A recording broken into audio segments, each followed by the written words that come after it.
Bismillahirrahmanirrahim. Assalamualaikum warahmatullahi wabarakatuh.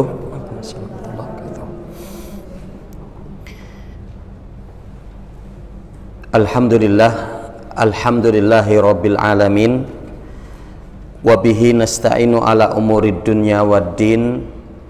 Wassalatu wassalamu ala asyrafil anbiya'i wal mursalin, habibina Muhammadin wa ala alihi wa ashabihi wa man tabi'ahum bi ihsanin ila yaumiddin. Usikum manafsi bitaqwallah azza wa jalla faqad fazal muttaquna wal mu'minun haitsu yaqulullahu ta'ala ya ayyuhalladzina amanu taqullaha haqqa tuqatihi wa la tamutunna illa wa antum muslimun. Faqala ya ayyuhalladzina amanu taqullaha wa qulu qawlan sadida yuslih lakum a'malakum wa yaghfir lakum dzunubakum wa may yuti'illaha wa rasulahu faqad faza fawzan 'azima. Faqala Rasul sallallahu alaihi wasallam ittaqillaha haitsu ma kunta wa bi sayyatal hasanata tamhuha wa khaliqin nas bi khuluqin hasanin. Faqala talabul ilmi fariidhatun ala kulli muslimin. Ibu-ibu jamaah pengajian rahimakumullah, alhamdulillah bersyukur kita kepada Allah Subhanahu wa taala di kesempatan siang menjelang sore ini kita dapat bermajelis bersama di salah satu rumah Allah Subhanahu wa taala yang mulia ini, meskipun diguyur hujan ya. Mudah-mudahan air yang Allah turunkan dari air hujan ini menjadi rahmat bagi kita, yang diantaranya kita disunnahkan oleh Nabi untuk berdoa Allahumma shayyiban nafi'an. Ya Allah, ya, air yang Engkau turunkan dari air hujan ini jadikanlah sebagai air yang memberikan manfaat ya. Mudah-mudahan dengan bertambahnya kepayahan kita, kesulitan kita dalam kita menghadiri majelis ilmu ini ya, ke rumah Allah Subhanahu wa taala ini, mudah-mudahan Allah akan semakin ya beratkan amal soleh kita sehingga menjadi penimbang atau menjadi pemberat timbangan kita di hari akhir nanti. Salawat bering salam semoga tercurah atas Nabi kita Muhammad sallallahu alaihi wasallam, pada keluarga beliau, para sahabatnya, tabi'in, tabi'ut tabi'in, dan orang-orang senantiasa komitmen dalam menjalankan sunnah beliau sampai datangnya hari kiamat kelak. Allahumma la sahla illa ma ja'altahu sahla wa anta taj'alul hazna idza syi'ta sahla. Allahumma anfa'na ma 'allamtana wa 'allimna ma yanfa'una. Allahumma zidna ilma. Ibu-ibu jamaah pengajian rahimakumullah, di kesempatan kajian kita pada siang menjelang sore ini saya akan coba mengkaji terkait dengan di antara bentuk rahmat Allah, kasih sayang Allah kepada hambanya. Allah mudahkan hambanya untuk beramal soleh ya.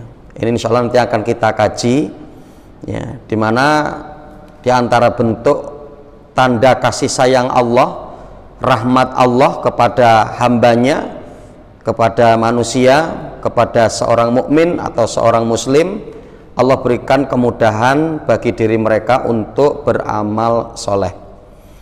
Ibu-ibu jamaah pengajian rahimakumullah, hal ini yang akan kita kaji nanti meliputi tiga hal ya, meliputi tiga hal bentuk-bentuk di mana kita untuk dapat mengetahui ya, sebagai ya tanda bahwa Allah ya sangat memiliki rahmatnya, kasih sayangnya kepada hamba-hambanya.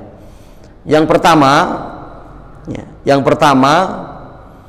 di mana ketika Allah Subhanahu wa taala memilih hambanya itu untuk menjadi seorang muslim dan mukmin.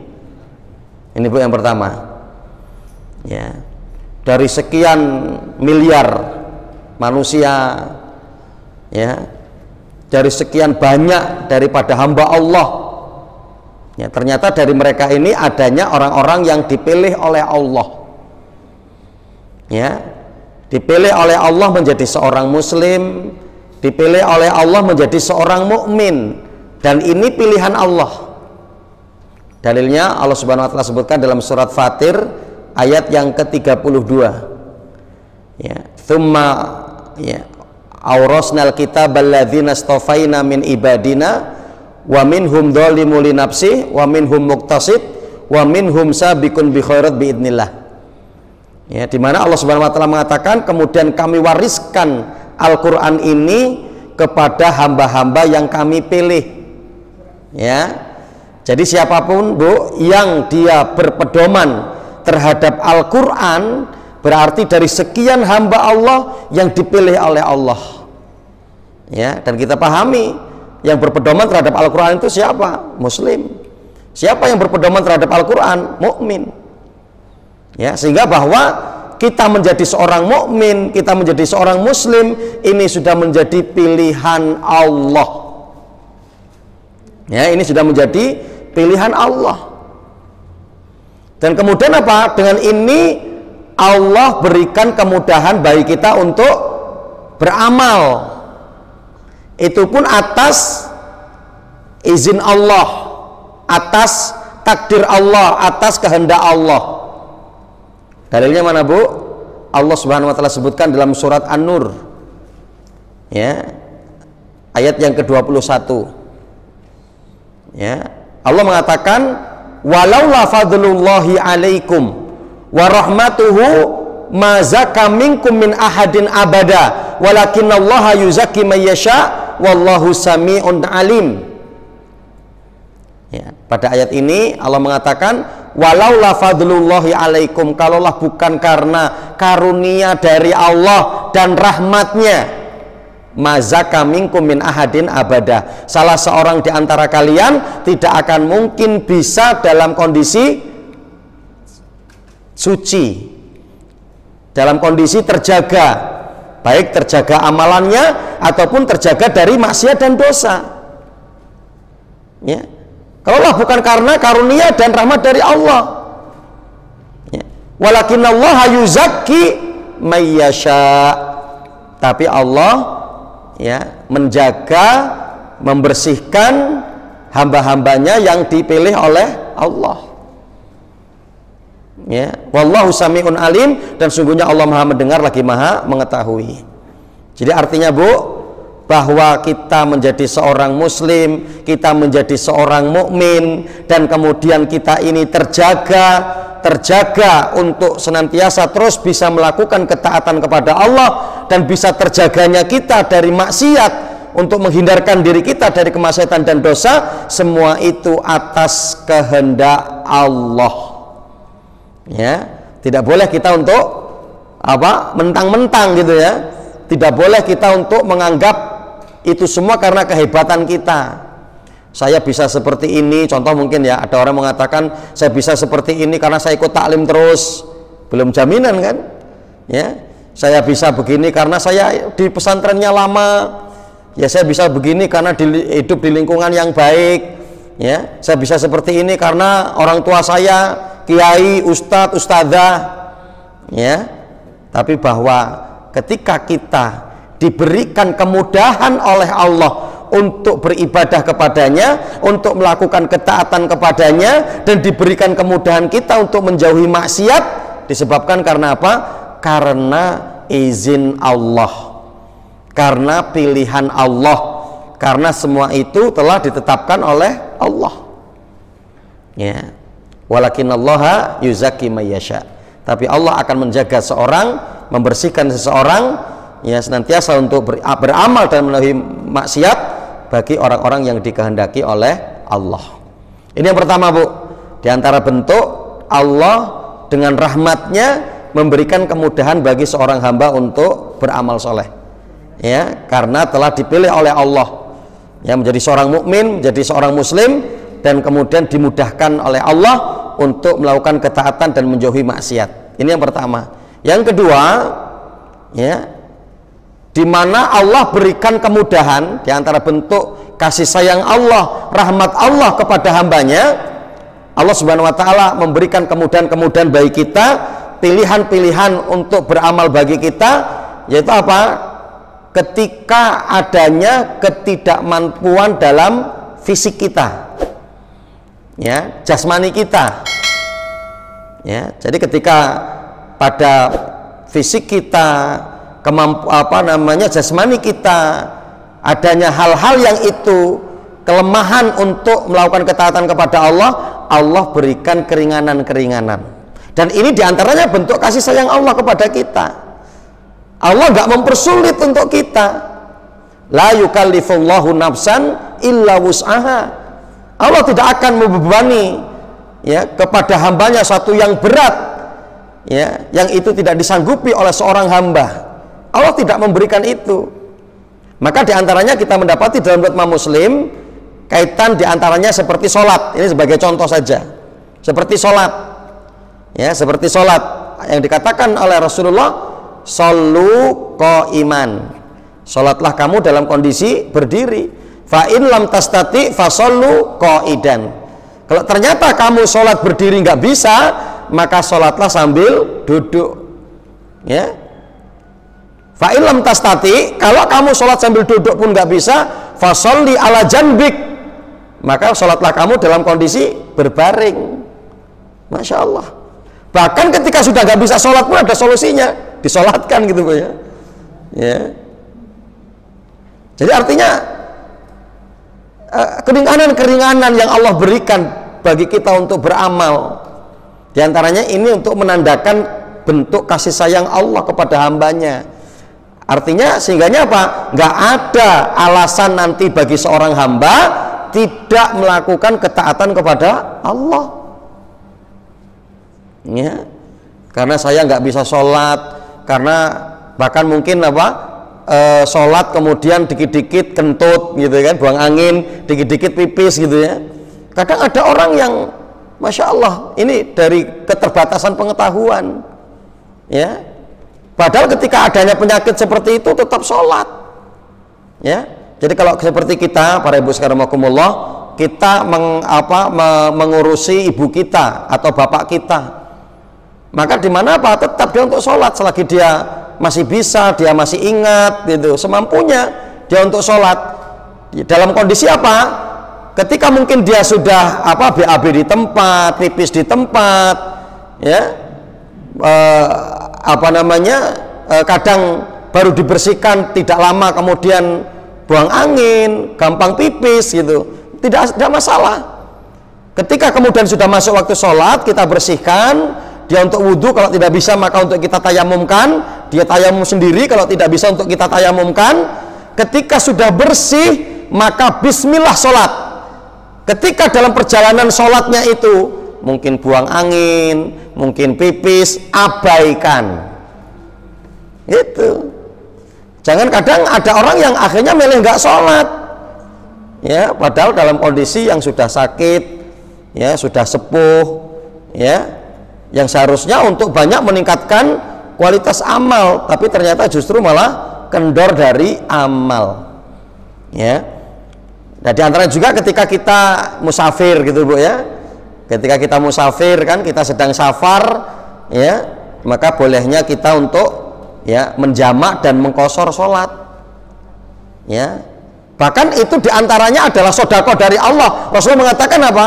Shadaqatullah tasaddaqa bihal abdu, itulah sedekah yang Allah berikan kepada seorang hamba, faqbalu shadaqatahu, maka terimalah sedekah Allah itu.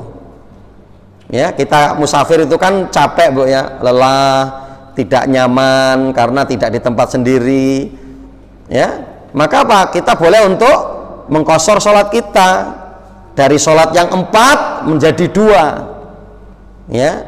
Kalau yang 3 nggak ada kosornya, Bu, ya, yang 2 juga nggak ada kosornya, ya, sudah 2 pengen dikurang gitu, Masya Allah, ya. Bahkan saya pernah ditelepon oleh seorang itu, ya, Ustadz, saya ada di Palembang, berarti kan saya sedang musafir, Ustadz, tadi saya sudah mengqashar sholat saya. Lah sampai sholat apa? Sholat maghrib, ya. Sholat maghrib di kosornya berapa? 1,5, ya, karena 3 kan, Ya dikosornya 1,5. Ya. Terus kayak mana Ustaz? Ya nggak ada.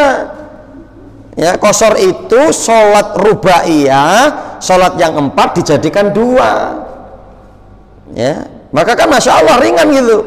Begitu juga apa? Kita bolehnya untuk menjamak, ya, menjadikan satu antara waktu apa? Zuhur dan asar, atau kemudian maghrib dan isya. Baik itu jamak takdim atau jamak takhir. Dua-duanya boleh nggak ketika kita sedang safar untuk dilakukan? Boleh. Ya, jamak kosor gitu ya. Meskipun kalau saya Utsaimin dalam majmu' fatwanya itu atau dalam kajian beliau yang diringkas oleh sebagian para ulama yang lain, yaitu terkait dengan as-sholatu fis safar, yaitu sholat dalam safar, diantaranya orang yang seperti itu adalah orang yang pelit. Sudah dikasih jamak, sudah dikasih kosor, minta jamak lagi, gitu kan? Tapi tidak apa-apa, boleh, para ulama membolehkan. Dan tadi sodakotullah itu sodakoh dari Allah, fakbalu sodakotahu, terima. Ya, Allah sudah memberikan sedekah kepada kita, kemudahan bagi kita, keringanan bagi kita, kenapa kita tidak mengambilnya? Ya, yang sehingganya apa para ibu saya rahimakumullah, sehingganya masya Allah gitu kan. Jadi nggak ada alasan kita nggak ibadah gitu. Ya, bahkan Bu, ini diantaranya kuncinya nanti dalam surat At-Tin itu ya kalau tidak salah. Falahum ajrun ghairu mamnun, bagi mereka itu mendapatkan pahala yang tidak pernah terputus. Ya, siapa itu Bu yang pahalanya tidak akan pernah terputus? Mereka orang-orang yang dalam kondisi kuat, dalam kondisi sehat untuk menjaga ibadah-ibadah kepada Allah.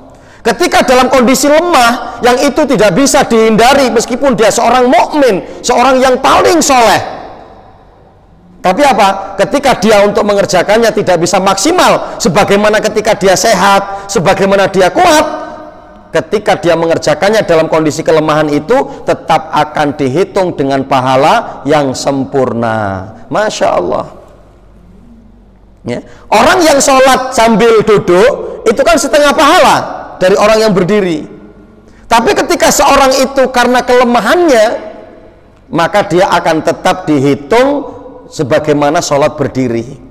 Begitu juga bagi laki-laki yang dulu pada masa sehatnya, masa kuatnya menjaga sholat berjamaah di masjid, ketika sudah kemudian sakit di tempat pembaringan, sudah nggak bisa kemana-mana, sholat 5 waktunya akan dihitung ketika dia sholat di tempat tidurnya, sholat berjamaah di masjid.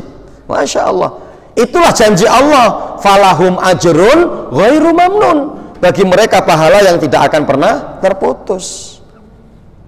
Ya, bagi mereka pahala yang tidak akan pernah terputus. Nah ini Bu, yang kedua, diantara bentuk rahmat Allah, kasih sayang Allah kepada hambanya, Allah mudahkan hambanya untuk beramal dalam kondisi kemampuan fisik, kemampuan jasadnya, badannya. Ketika adanya kelemahan-kelemahan, maka Allah berikan kemudahan-kemudahan yang sangat banyak dan lebar, yang tetap yang penting dia mampu untuk melakukan ibadah semampunya, ya, sebisanya. Nah ini diantara bentuk rahmat Allah memudahkan kita untuk beramal soleh. Ini yang kedua. Yang ketiga, yang terakhir, ya, dimana bahwa Allah Subhanahu Wa Taala berikan kemudahan bagi kita untuk beramal dari jenis amalnya itu sendiri. Ya, dari jenis amalnya itu sendiri Bu. Ya, jadi artinya bahwa dimana ketika kita pada satu amalan kita tidak mampu untuk mengerjakan, ternyata Allah membuka dengan amalan-amalan lain yang memiliki pahala yang semisal. Ya, Masya Allah kan, berarti besar betul itu.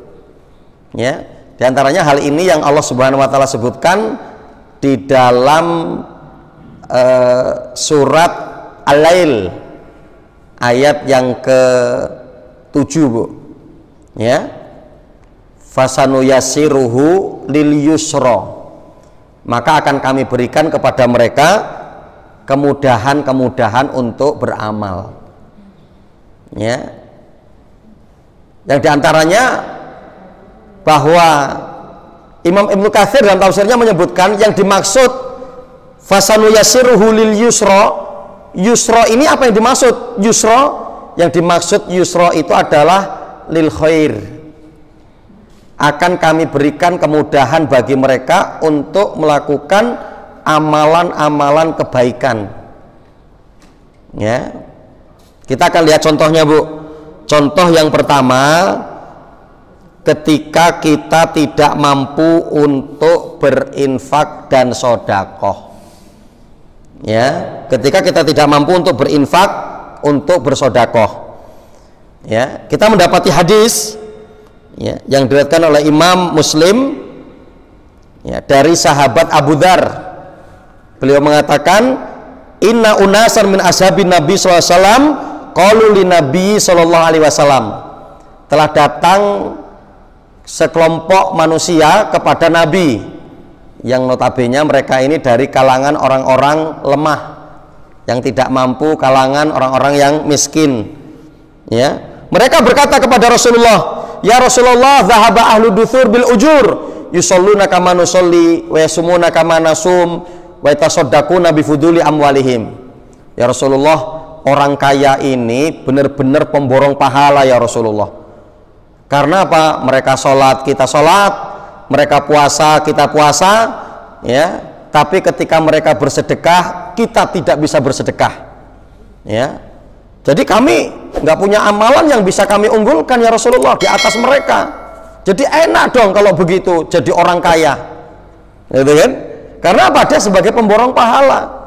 Tapi apa kata Rasulullah? Aulaisa qad ja'alallahu lakum ma tasaddaquna bihi.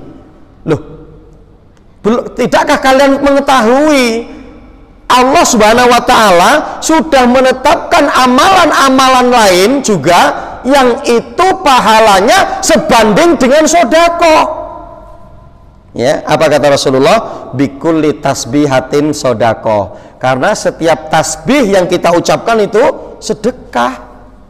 Masya Allah gitu, Bu, ya. Mengucapkan, kalau kita nggak bisa bersedekah dengan harta, dengan uang kita, dengan makanan, dengan pakaian, itu dengan apa?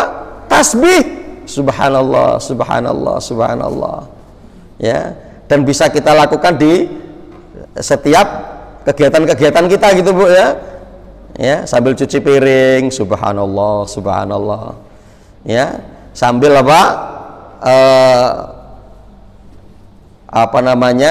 ngupas bawang merah gitu, Bu, ya. Subhanallah, subhanallah gitu ya.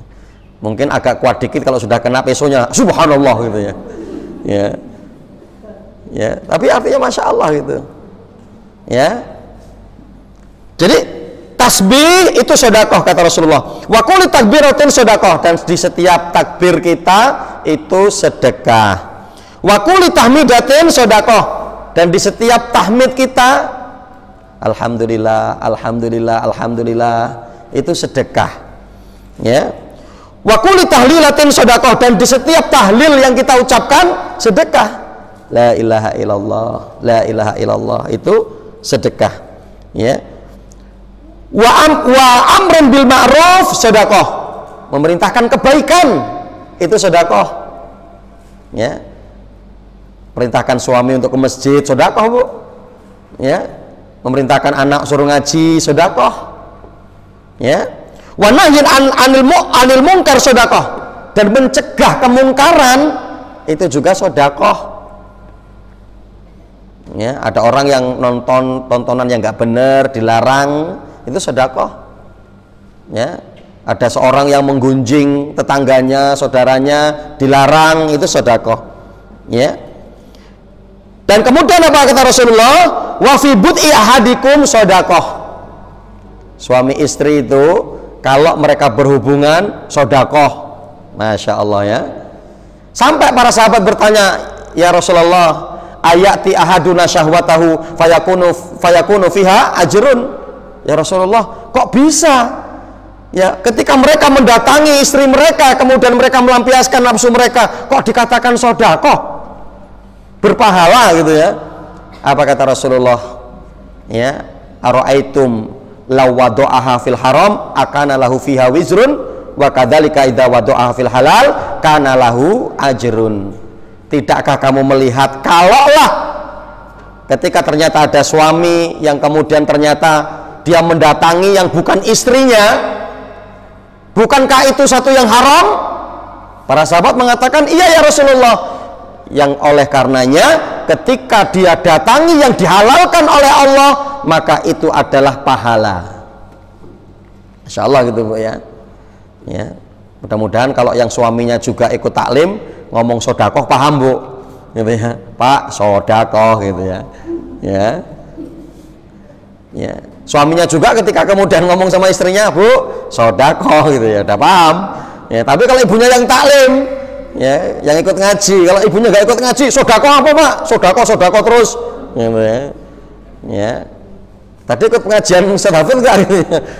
Ada sodakoh gitu ya.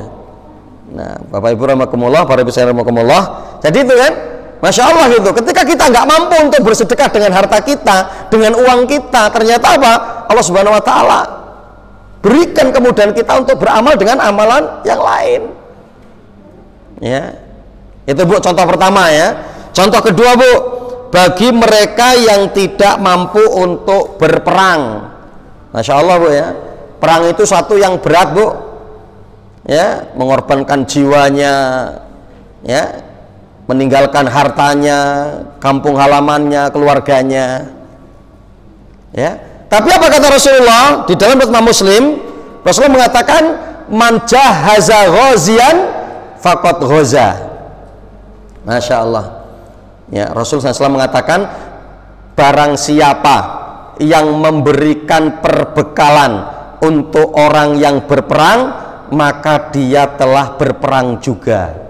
Masya Allah gitu Bu ya.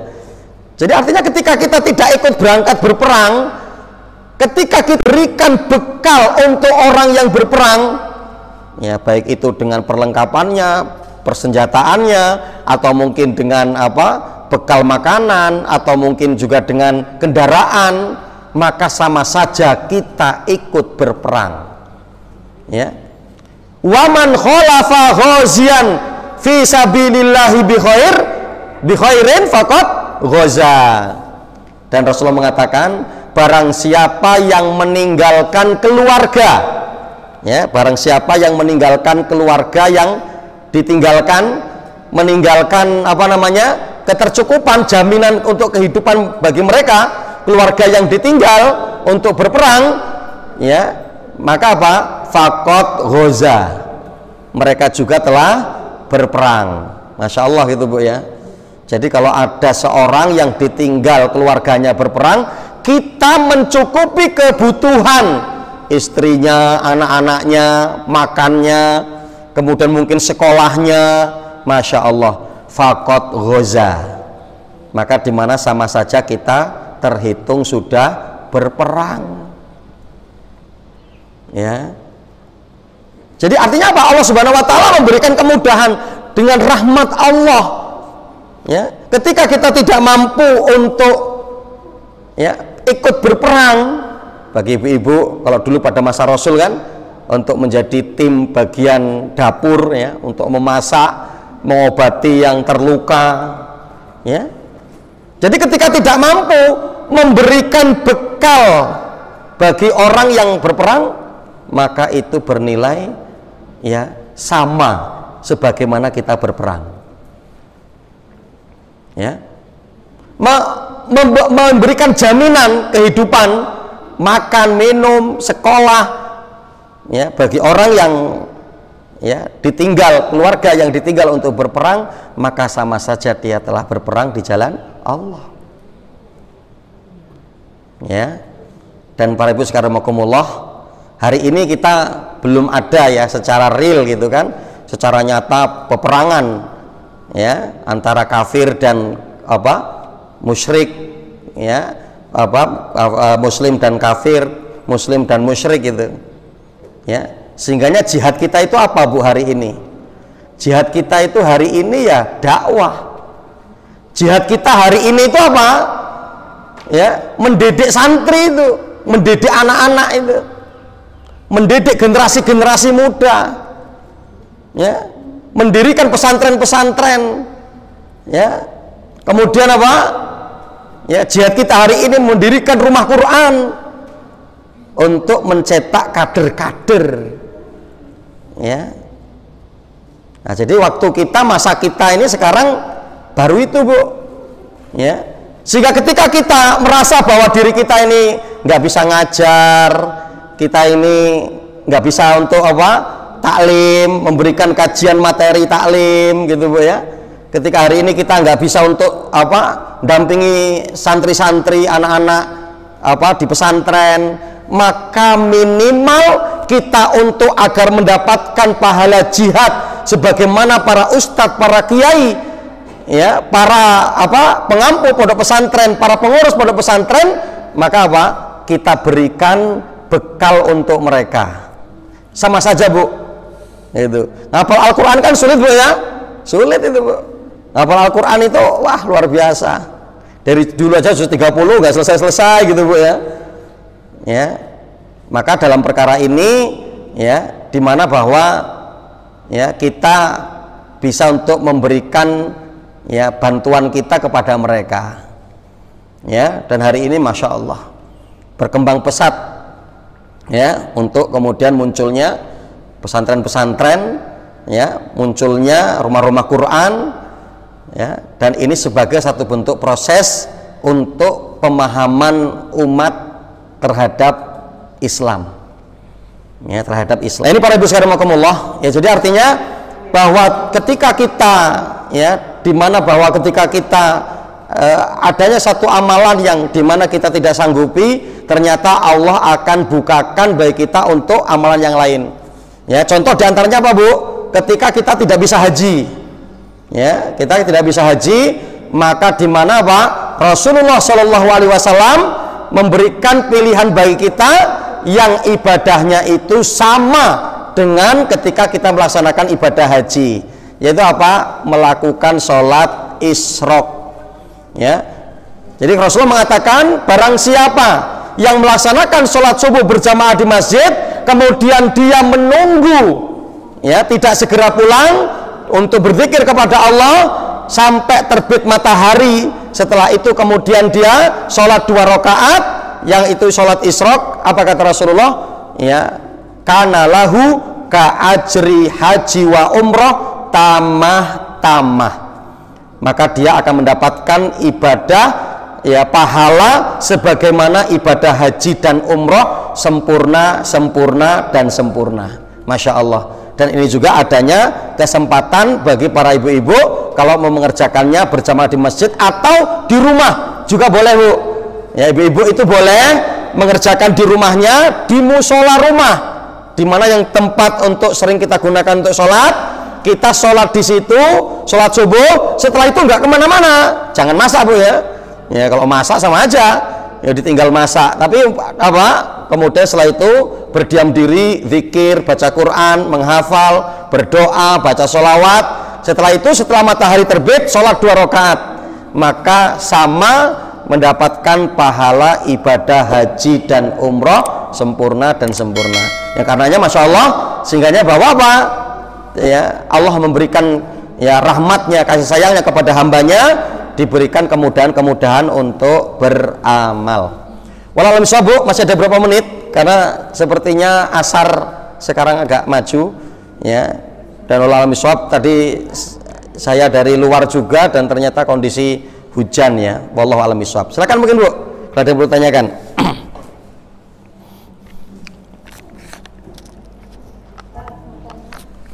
Ya, silakan, Bu. Masalah masbuk, ya. Ya. Ya.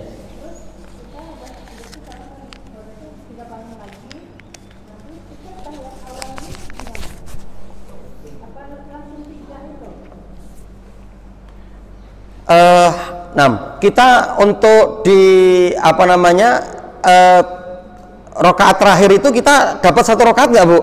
Kan 1 rakaat itu batasannya rukuk bersama imam. Apa? Dapat. Berarti dia dapat 1 rakaat.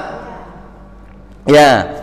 Nah, ketika dia dapat 1 rakaat, berarti dia nanti kemudian berdiri lagi, kemudian dia setelah itu kemudian duduk tahiyat pertama, Bu. Ya, seperti itu. Ya, kalau tadi terhitung di rakaat keduanya itu di rakaat terakhir yang dia dapati bersama imam itu termasuk dapat 1 rakaat. Tapi kalau tidak ya berarti dia 2 rakaat dulu. Nah, nanti pas di 2 rakaat duduk itu dia untuk tahiyat pertama. Mungkin begitu, Bu. Kenapa, Bu? Untuk berarti rakaat berikutnya. Ya, sama, Bu. Ya, jadi ya berarti terhitung ketika kita rakaat yang kedua setelah bangkit itu berarti kan kita masuk di rakaat yang kedua. Ya, bacaan kita sebagaimana ketika kita di rakaat yang kedua. Wallahu a'lam bishawab. Ini, Bu, ada pertanyaan juga, berapa batasan waktu safar seorang? Bolehkah mengqashar salat apakah tidak dia sudah sampai tujuan safarnya selama 10 hari namun dia tidak berniat menetap, apakah boleh tetap mengqashar salatnya? Nah, alhamdulillah wassalatu wassalamu ala Rasulillah. Saya jawab agak cepat aja, Bu. Jadi di mana bahwa seorang musafir itu tidak ditetapkan dengan jarak. Tapi para ulama, di antaranya Imam Abu Malik mengatakan bahwa disepakati oleh para ulama itu tergantung kepada uruf, kebiasaan. Itu, Bu. Jadi bukan kepada karena sekian kilo dan sekian kilo, tapi kebiasaan. Sebagaimana yang kita pahami, kita ketika keluar kota di Lampung itu sudah masuk dari uruf kita musafir. Itu. Nah, di mana ketika kita di satu tempat, ya, ketika kita di situ niatnya untuk mukim, maka maksimal batasan kita 3 hari, Bu. Ya, jadi 3 hari di situ. Ketika kita memang mau mukim, maka 3 hari pertama kita masih boleh. Tapi ketika nanti hari keempat, kelima, terus, maka tetap untuk mengerjakan sholat dengan sempurna. Itu. Nah, kalau kita di satu tempat meskipun 10 hari tapi kita nggak ada niat untuk mukim dan kita akan berpindah-pindah, maka dalam perkara ini di mana kita tetap boleh menjamak dan mengqashar bahkan mungkin selama 30 hari. Kalau kita tidak menetap dan kita akan berpindah-pindah kemungkinan, maka kita tetap untuk mengqadha mengqashar dan menjamak sholat kita diperbolehkan. Wallahu a'lam bishawab. Ini mungkin, Bu, karena sudah masuk waktu sholat isya asar, mudah-mudahan bermanfaat dan mudah-mudahan apa yang kita kaji dapat mendatangkan satu kemanfaatan. Aku qouli hadza, astaghfirullahaladzim li wa lakum, walaisal muslimina fi kulli jamil aqtar. Subhanakallahumma bihamdika, asyhadu an la ilaha illa anta, astaghfiruka wa atubu ilaik. Wabillahi taufiq wal hidayah. Wassalamualaikum warahmatullahi wabarakatuh.